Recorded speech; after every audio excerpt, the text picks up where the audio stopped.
They want bigger and bigger valuation, and then the Byju's of the world happen. So one is trying to learn from them. Okay, so can you tell us one anecdote from your own experience with the Tata Group, which could be useful for the young entrepreneurs who are seeing this program today?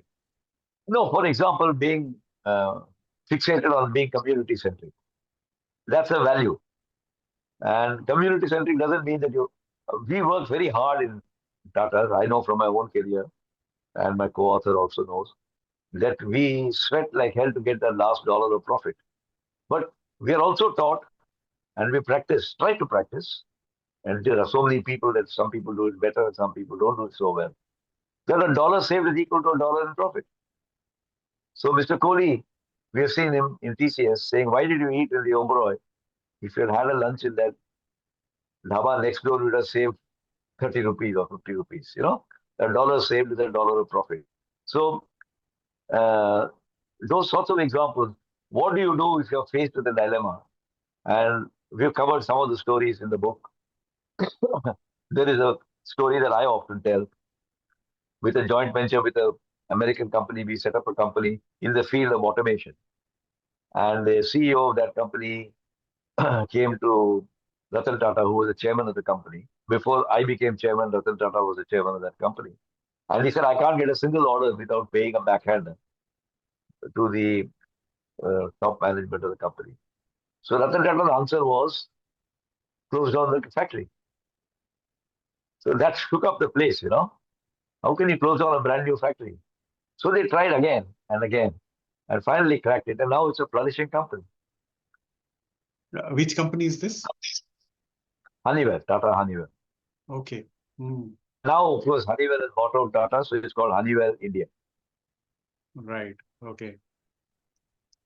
So you seem to have a lot of interest for variety of subject reading. So is it something which you have been doing for many years? I mean, you only took up writing probably after retiring from active professional career? I took up writing at least 10 years before I retired because, as my father used to tell me, if you're catching a running train, then you must run with the train before jumping on.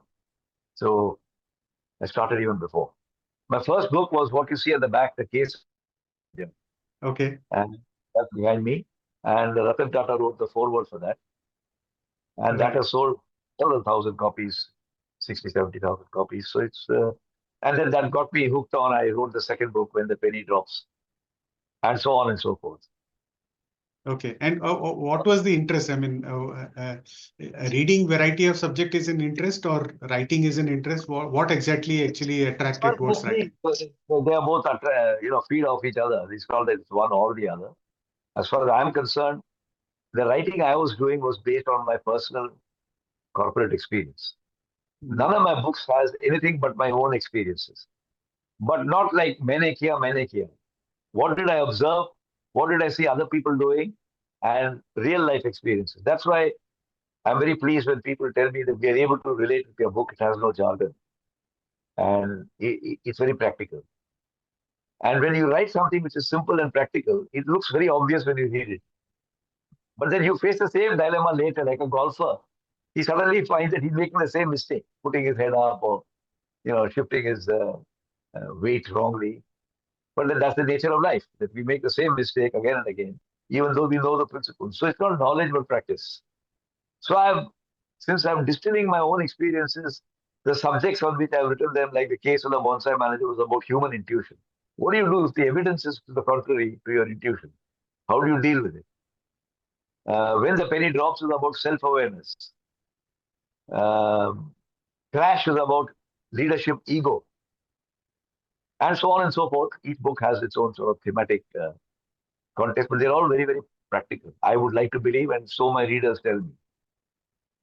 Right. And can you just also briefly tell us about some of the biggest challenges Tata Group faced? You said everything was not so, with every human being. Very much domain, that when Ratan Tata became chairman, he had to deal with the satraps. When Ratan Tata became chairman, it was, different parts of the group were flying apart, and he had to bring a common brand identity. He had to bring a specific written code of conduct. We brought in the Tata Business Excellence model, So things were done. Just like when India became independent, you had to create a national anthem, you had to create a national flag, you had to have an Independence Day and a Republic Day, and you had to have a parliament and a state assembly. You had to have a constitution. Those things, I mean, India is much older than 1947, but you have to create those institutions for India to hold together.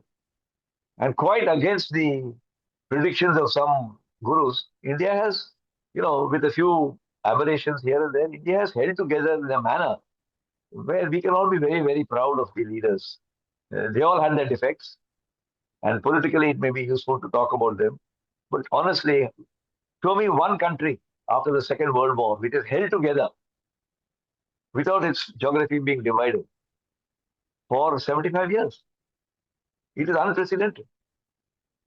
Today we are 75, 77 years after independence. At this stage in America, when it became a republic, they're having a civil war. So what are we talking about? Look at the European Union. It came about in the 50s, and within 50 years, Brexit happened. People are, falling apart. So, creating a long-term institution is a challenge. And while for short term, you may criticize various people. I mean, look at Dr. Manmohan Singh. He was the most un-prime minister like prime minister. But the fact of the matter is, during his 10 years, India achieved what it has never achieved in any other 10-year period, before or after, in terms of growth, in terms of uh, gross capital employed, gross capital formation, in terms of exports, per capita income, in all those parameters, it is the finest, if not finer than any other period. And I don't want to get into the controversy whether one period of 10 years is better than the other period of 10 years, because numbers can also be manipulated. But let's put it this way, it's right on top. Maybe in some respect, somebody else is also on top. That's fine. So I think India is a great triumph of human imagination. Despite its obvious reason to break up, somebody believed this should not break up. And a group of people with completely opposite views, Netaji Subhash Chandra Bose on one side, Nehru on the other side, Gandhi on the other side, Vallabhbhai Patel on the other side. But these intellectual people, these giants got together and stitched up. And to this day, I would say, or howsoever messy the politics may be, I think every Indian, the 1.4 billion of us, can be proud that this nation comes first. Yeah, I completely agree. I think we must actually have a lot of gratitude to our forefathers.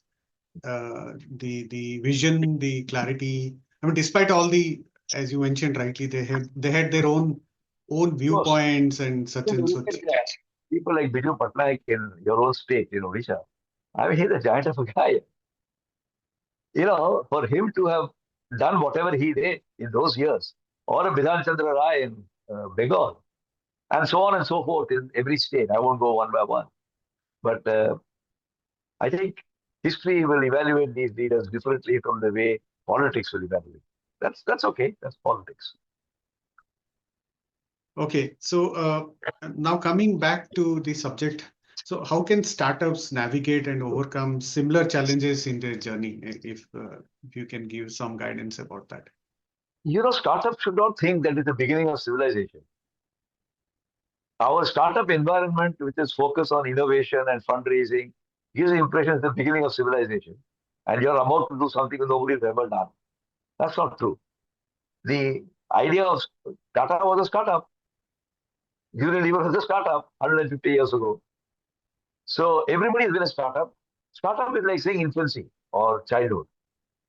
And even if you're 100 years old or 80 years old, you must realize that there is a childhood phase, there's a birth phase, and there's a childhood phase, there's an infancy phase, there's an adolescent phase. Companies go through that.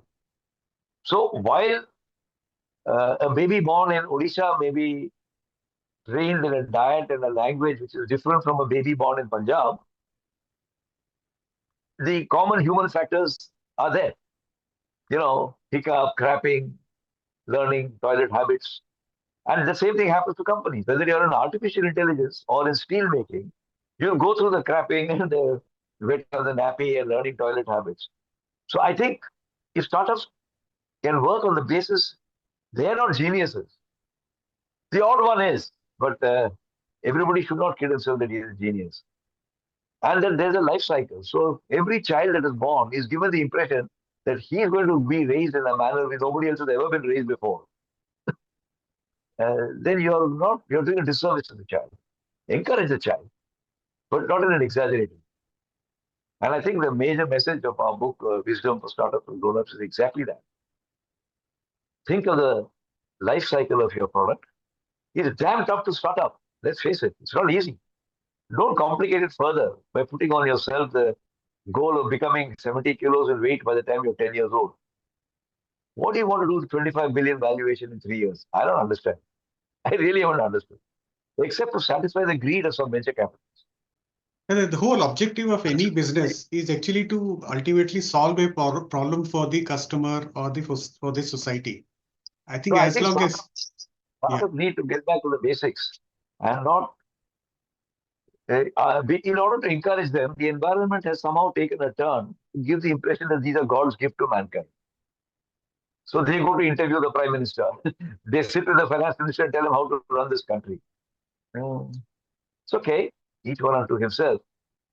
But if I take a 5-year-old schoolboy and tell him to sit with all the retired uncles in the park and tell them how to lead their life, I think I'm doing a disservice to the child, not to the grandfather. Yeah. So, as a concluding remark, if you can tell something briefly about your journey and your future plans. Well, at 80, I don't think I want to keep talking about my journey and my future plans, but I'm very optimistic for India and young people.